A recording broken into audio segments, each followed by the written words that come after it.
Sa isang liblib na baryo sa probinsya, nakatira ang mag-asawang sina Belen at Arturo.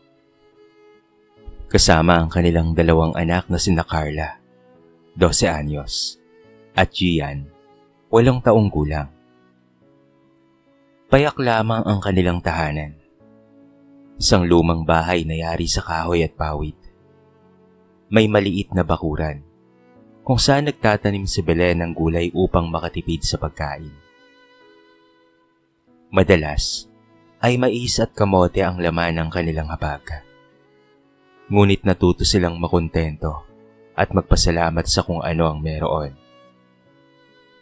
Si Arturo ay isang magsasaka at paminsan-minsan ay pumapasok bilang construction worker kapag merong tumatawag sa bayan. Ngunit kahit anong sipag niya, kulang pa rin ang kita. Lalong sumikip ang kanilang kalagayan nang mapasok siya sa isang scam. Isang tao ang nangakong may oportunidad sa kanila sa agrikultura. Ngunit matapos maghulog ng pera, bigla na lamang naglaho ang taong iyon. Napilitan silang mangutang sa tindahan at sa mga kamag-anak, ngunit hindi pa rin natutugunan ng pang-araw-araw nilang pangangailangan. Kahit kipit, pinilit ni Belen na gawing masaya ang kanilang pamilya. Tuwing gabi, matapos maghapong maglaba at magluto, kinikwentuhan niya ang mga anak ng mga alamat at dasal. Si Carla, bagamat bata pa, ay alam na niya ang bigat ng kanilang sitwasyon. Masipag siya sa pag-aaral. Umaasang balang araw ay magiging guro upang makatulong sa kanyang pamilya. Si Gian naman, bagamat laging masigla at palabiro, ay madalas ring nagtatago ng lungkot kapag nakikita ang ina na umiiyak ng palihim. Isang gabi, habang nagbibilang ng bariyang kinita ni Arturo sa maghapong paggawa, huminga siya ng malalim. Bel, kahit anong gawin ko, hindi pa rin talaga sapat. Ang dami na nating utang. Paano kung magkasakit ang isa sa atin? Nanginginig ang kanyang boses habang pinipisil ang kamay ng asawa. Tahimik lamang si Belen. Alam niyang totoo ang lahat ng sinabi ni Arturo. Sa bawat araw na lumilipas, lalong lumalayo ang kanilang pangarap na makaahon. Habang pinagmamasdan niya ang mga anak na payapang natutulog sa bani, ramdam niya ang kirot sa dibdib. Ay nako, hanggang kailan kaya kami ganito? Tanong niya sa sarili. Kinabukasan, habang nakapila siya sa palengke upang mangutang muli, nakarinig siya ng mga kapitbahay na nagkukwentuhan patungkol sa kanilang mga kamag-anak na nagtatrabaho sa ibang bansa. Malalaki raw ang kinikita at kahit mahirap ang trabaho, ay nakapagpapadala ng sapat para sa kanilang pamilya. Para bang may binulong na ideya ang langit kay Belen. Nang umuwi siya, agad niyang kinausap si Arturo. Arturo, mahina niyang sabi, halos pabulong. Baka ito na lang ang paraan. Kailangan kong mga ibang bansa.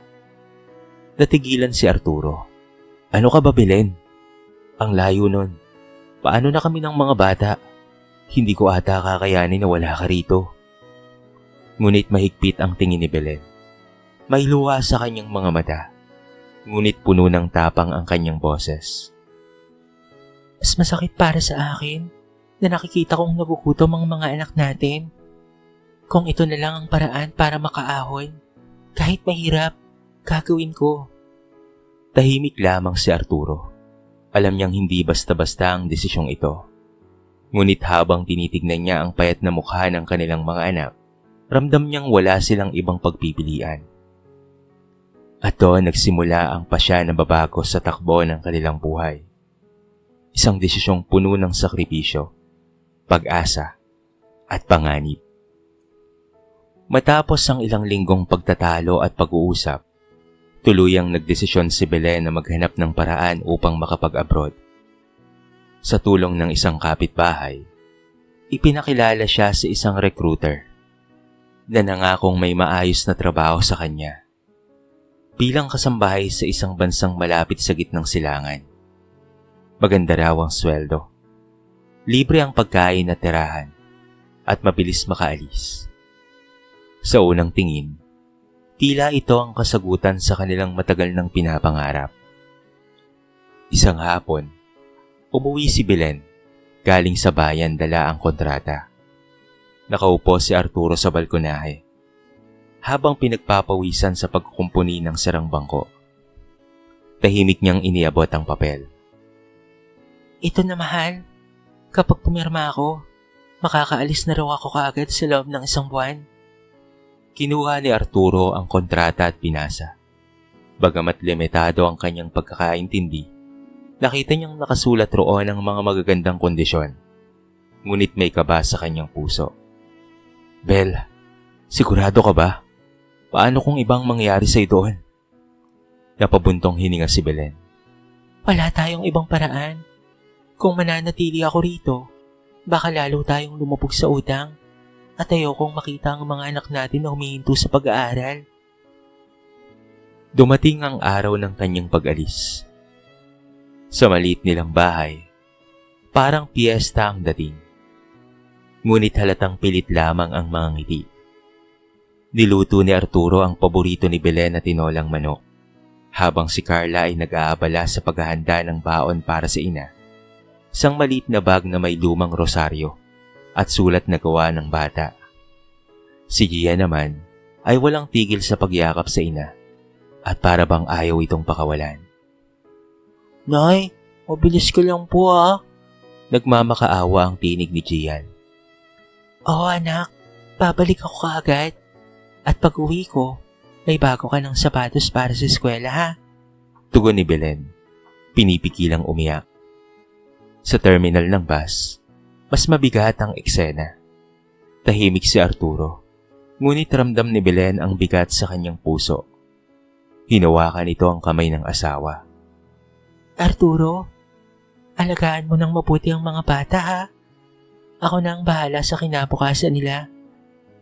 Mahigpit na yakap ang isinukli ni Arturo. Bel, kung may mangyaring masama sa'yo, hindi ko mapapatawad ang sarili ko. Ngumiti si Belen, kahit nangingilid ang luha. Walang mangyayari, pangako. Sa paliparan, ramdam ni Belen ang pinaghalong kaba at pananabik. Una niyang pagkakataong lumayo sa sariling bayan. Habang nakaupo sa waiting area, hinawakan niya ang rosaryong bigay ni Carla at tahimik na nagdasal. Panginoon, bantayan mo po ako. Hindi ko po ito ginagawa para sa sarili ko, kung hindi para sa aking pamilya. Sa kanyang likuran, naroon ang iba pang mga kababaihang Pilipina na gaya niya. Nabitbit ang mga pangarap para sa kanilang mga mahal sa buhay. May halakhak ang ilan, ngunit sa likod ng mga ngiti ay parehong kaba ang kanilang dinadala. Nang sumakay si Belen sa eroplano, muli niyang naiisip ang mukha ng kanyang pamilya. Ang mga ngiti, ang mga luha, at ang mga pangarap. At sa bawat pag-ikot ng makina ng eroplano, tila ba unti-unting lumalayo ang kanyang puso sa tahanan. Ngunit palapit naman sa pag-asang makakaahon sila balang araw. Pero hindi niya alam, sa bansang kanyang pupuntahan, hindi pangarap ang sasalubong sa kanya, kung hindi isang bangungot. Paglapag ni Belen sa banyagang paliparan, sinalubong siya ng isang babaeng nakamaong at nakaitim na blusa. Masayahin ang ngiti nito ngunit malamig ang titig. Ikaw ba si Belen? Ako nga pala si Maribel. Ako ang magiging amo mo. Nagulat si Belen dahil alam niya na dayuhan ang kanyang magiging amo ayon sa kontrata. Ngunit bago pa siya makapagtanong, mabilis na kinuha ni Mabel ang kanyang bag at itinuro ang sasakyan. Bilis, marami pa tayong gagawin. Sa unang gabi pa lamang sa bahay nila Mabel at ng asawang foreigner na si Martin, ramdam na ni Belen ang kakaiba.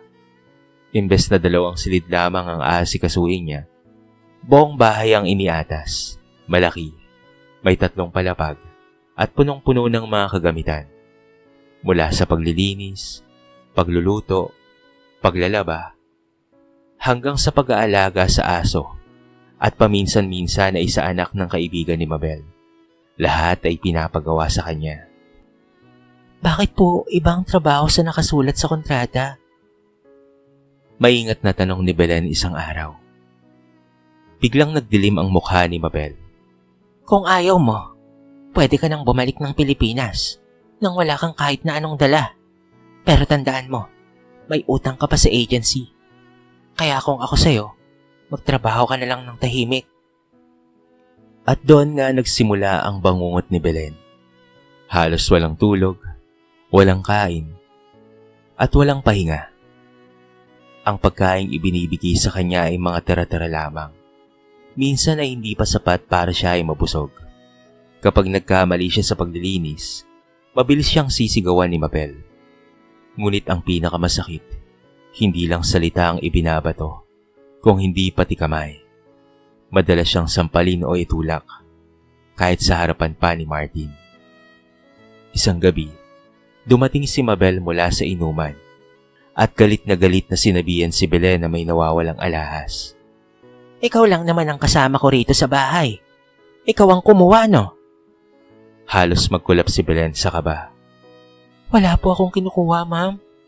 Hindi ko po magagawa ang bagay na yon. Ngunit sa halip na makinig, tinulak siya nito at pinagbantaan. Kapag nagsumbong ka, babalik na rin kita. Sasabihin kong magnanakaw ka. At dito sa bansang ito, kulong ang aabutin mo. Mula noon, halos araw-araw ay luha ang kasama ni Belen. Sa tuwing maiisip niya sina Arturo at ang mga bata, mas lalo siyang nasasaktan. Nais niyang tumakas. Ngunit papaano? Kapag lumabas siya ng walang permiso, tiyak na huhulihin siya. Sa kabila ng kanyang dinaranas, pinipilit niyang kumapit sa pananampalataya. Tuwing gabi, palihim siyang nagdarasal gamit ang rosaryong dala ni Carla. Panginoon, huwag mo po akong pababayaan.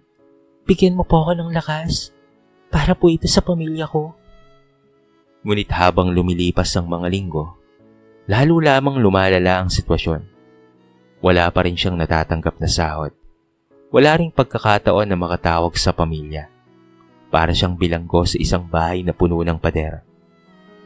Ngunit ang pinakamatinding kulungan ay ang takot at ang pang-aabuso.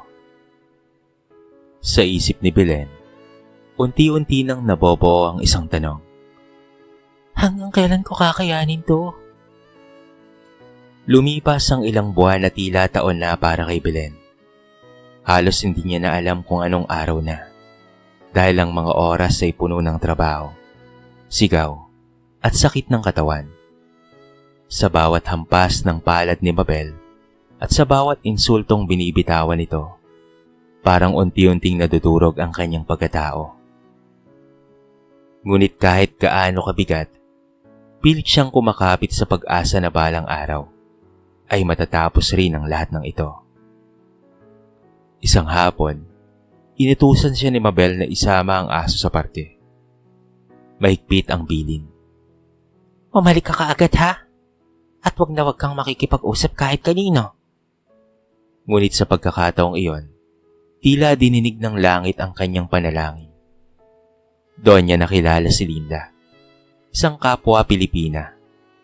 Naglalakad rin kasama ang alagang aso ng amo. Dahil Pinay ka ba? Tanong ni Linda na may malumanay ng ngiti. Natigilan si Belen.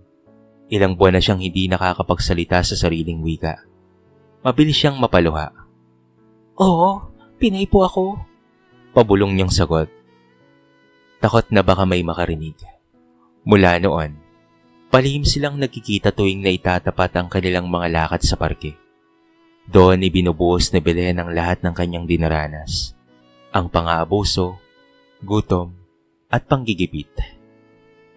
Hindi siya inusgahan ni Linda. Bagkos ay inabutan pa siya ng pagkain. Huwag kang mawawala ng pag-asa, Belen, ha? Hindi ka nag-iisa. May embahada ang Pilipinas dito. Pwede kang magsumbong. Ngunit agad na umiling si Belen. Paano kung balik ka rin ako ni Mabel? Paano kung ikulong nila ako? Hinawakan ni Linda ang kanyang kamay. Mas malaki ang kasalanan nila. Hindi ka nila pwedeng ikulong basta-basta. Pero kailangan mo ng tapang para lumaban. Dumating ang araw na muntika nang bumigay si Belen. Huli siyang kumain ng maayos. 2 araw nang nakakalipas. Sa sobrang panghihina, nahulog ang basong hawak niya at nabasag. Galit na galit si Mabel at sinampal siya ng malakas. Halos mabingi ang kanyang tenga. Kinagabihan, palihim siyang kinausap muli ni Linda. Hindi ka na pwedeng manatili rito, Belen. Isasama kita bukas sa embahada. Ako na ang bahala sa iyo. Hindi kita papapayaan. Kinabukasan, habang abala si Mabel at si Martin sa pag-alis, mabilis na tinawag ni Linda si Belen sa labas. Halika, ngayon ang pagkakataon. Nanginginig si Belen. Dala ang maliit na bag kung saan nakatago ang rosaryo at sulat ng kanyang anak. Mabilis silang nagtungo sa taxi at sa wakas, nakarating sila sa embassy ng Pilipinas. Doon sinalubong siya ng mga kababayan at opisyal. Pagkaupo niya, hindi niya na napigilang umiyak. Isinalaysay niya ang lahat, ang pananakit, gutom, pananakot at kawalan ng sahod. Habang nagsasalita, ramdam niya ang bigat na unti-unting nababawas. Hindi ka nag-iisa, Belen, sabi ng opisyal. Marami ng tulad mo ang nagdusa rito. Pero ngayon, may pagkakataon kang lumaban at makalaya. Sa unang pagkakataon matapos ang mahabang buwan ng paghihirap, nakaramdam si Belen ng liwanag. May pag-asa pa pala. May kamay na handang sumalo sa kanya at may tinig na nagsasabing tama lang na ipinaglaban niya ang kanyang dignidad. Samantala, sa probinsya sa Pilipinas, abala si Arturo sa bukid habang si Carla at Gia naman ay nasa bahay. Kakatapos lamang nilang mananghalian nang may kumatok na kapitbahay. Arturo! Arturo! Buksan mo ang TV. May balita patungkol sa mga OFW. Agad na binuksan ni Arturo ang kanilang maliit na lumang telebisyon. Doon bumungad ang isang balitang pumunit sa kanilang mga puso. Isang Pilipina ang nailigtas mula sa mapang-abusong amo. Nang ipakita ang mukha, halos matumba si Arturo. Si Belen, ang asawa ko, nanginginig niyang tinig. Napahagulgol naman si Carla. Tay, si nanay yun ah. Bakit ganun ang itsura niya? Sobrang payat niya. May pasapa sa mukha. Napayakap siya kay Gian na hindi na rin mapigil ang iyak. Ang dating masayahing bata ay tahimik lang. Nakatitig sa screen habang paulit-ulit na tinatanong. Bakit nila sinaktan si nanay? Hindi kaagad nakapagsalita si Arturo. Parang bumigat ang buong mundo sa kanyang balikat. Gusto niyang sumigaw. Gusto niyang sisihin ang kanyang sarili. Bakit hinayaan kong umalis siya? Bakit hindi ako naghanap ng ibang paraan? Ngunit wala siyang nagawa. Kung hindi ang umiyak na lamang ng tahimik. Kinagabihan, nakahiga silang magkapatid sa isang banig. Hindi mapakali si Carla. Tay, kung hindi ako nangangailangan ng pambili ng libro, baka hindi naman sana umalis si nanay. Kasalanan ko po ito. Mabilis na umiling si Arturo at hinaplos ang buhok ng anak. Anak, hindi mo kasalanan. Ginawa ng nanay mo ang lahat dahil mahal niya tayo. Huwag mong isipin na ikaw ang dahilan. Ngunit sa loob-loob ni Arturo, tila sinasaksak siya ng matinding pagsisisi. Para bang nabigo siyang protektahan ng kanyang asawa. Kung sana ay may mas maganda siyang trabaho, kung sana hindi siya naloko sa scam, baka hindi na kailangan pang magsakripisyo ng asawa niyang si Belen. Kinabukasan, dumating ang ilang mga kapitbahay. May ilan na nakikiramay at nagsasabing magpakatatag sila. Ngunit hindi rin nawala ang mga panghusga. Nako, yan kasi. Pinabayaan niyang mag-abroad si Belen. Tignan mo tuloy, naabuso. Ang mga salitang iyon ay parang sibat na tumatagos kay Arturo. Ngunit pinilit niyang huwag patulan. Alam niyang mas dapat siyang maging matatag para sa kanyang mga anak. Tay, Tanong ni Gian habang nakaupo sa labas. Babalik pa po ba si nanay? Napahigpit ang hawak ni Arturo sa balikat ng kanyang anak. Oo anak, lalaban ang nanay mo. Magiging maayos rin ang lahat. Pangako. Mula noon, naging mas masipag si Arturo kahit nahihirapan. Pinilit niyang magsaka ng mag-isa, mag-alaga ng manok at humanap ng mga sideline. Si Carla naman, bukod sa pag-aaral, ay tumutulong sa mga gawaing bahay at nagbabantay kay Gian. Sa bawat pagod, lagi nilang iniisip si Belen. Ang kanyang tapang, ang kanyang sakripisyo, at ang kanyang laban. At sa kabila ng lungkot, unti-unting sumibol sa kanilang puso ang pagnanais na magtagumpay at ang pangakong suportahan si Belen sa laban. Hindi sila papayag na bumigay dahil alam nilang bawat luha ng kanilang ina ay para sa kanilang kinabukasan.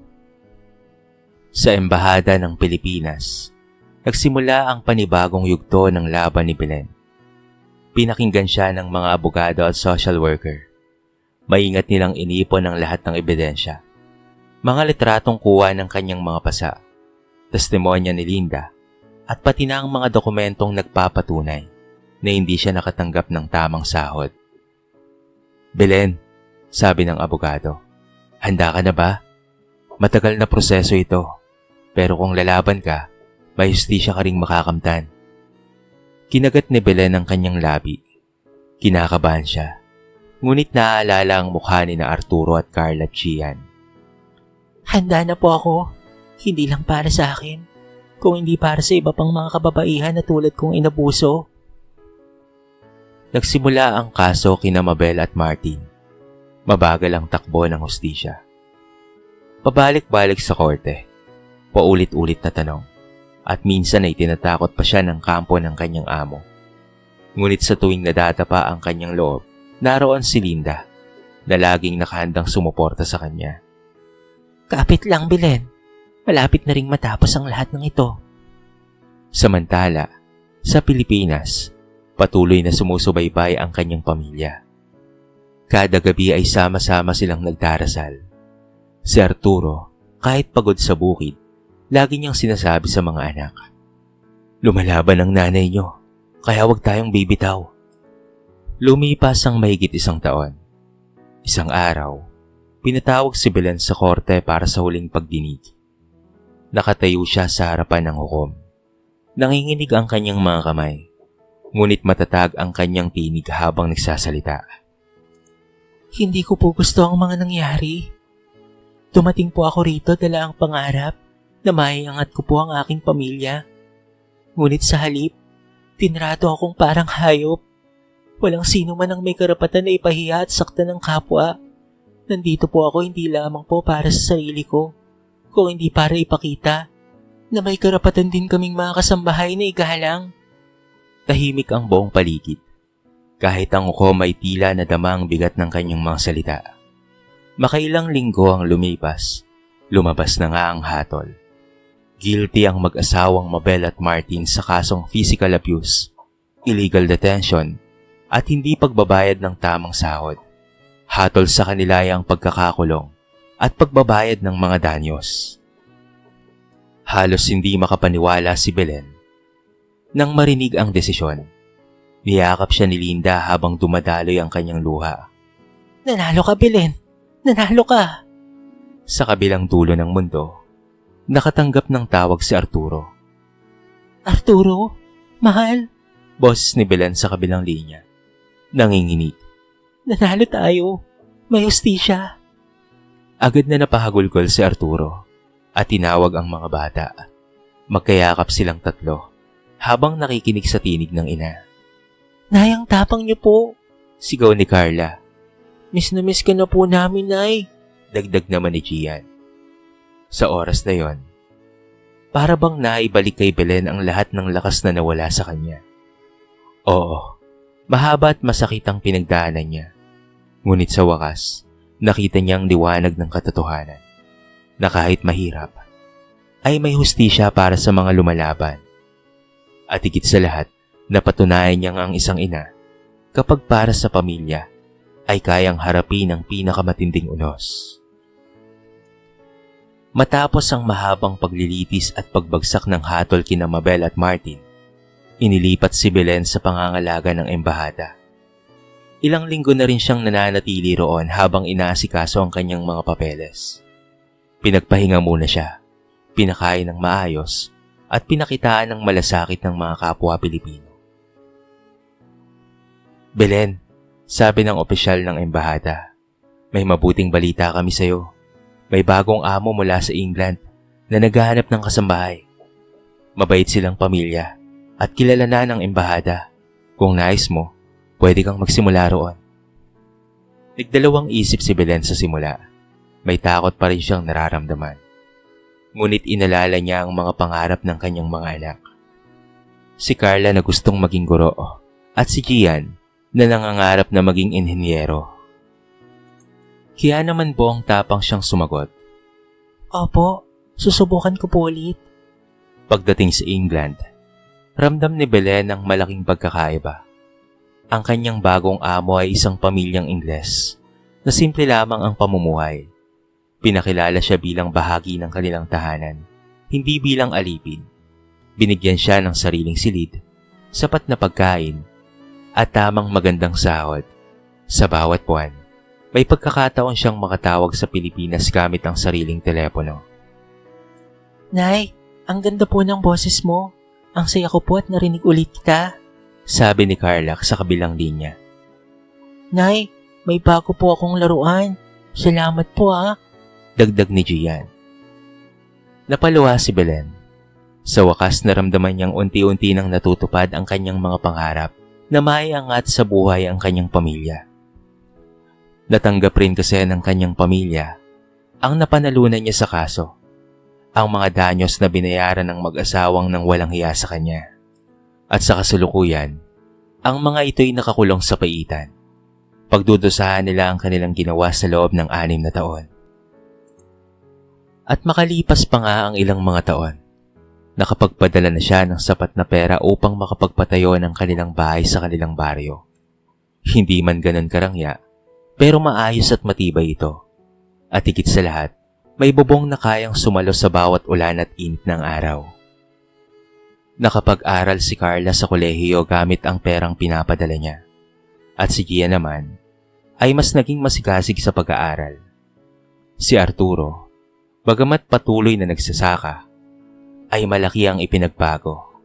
Mas masigla, mas determinado, at higit sa lahat, mas may pagmamalaki ang kanyang pamilya. Dumating rin ang araw ng reunion. Pagka-uwi ni Belen sa Pilipinas, sinalubong siya ng buong baryo. Ngunit higit sa lahat, ang mahigpit na yakap ng kanyang pamilya. Nanay! Sabay-sabay na sigaw ni Carla at Gian habang tumatakbo papunta sa kanya. Niyakap siya ni Arturo ng mahigpit. Walang pakialam kung may luha siyang dumadaloy sa pisngi. Belen, tapos na ang lahat. Nandito ka na ulit. At buo na tayo. Hindi makapagsalita si Belen. Ngunit sa kanyang puso, alam niyang sulit ang lahat ng sakripisyo. At dumaan siya sa impyerno ng pang-abuso. Ngunit nakalabas siya ng mas matatag, mas matapang, at may pag-asa. Sa huling hapunan ng kanilang pamilya sa bagong bahay, magkahawak kamay silang nagdarasal. Panginoon, bulong ni Belen.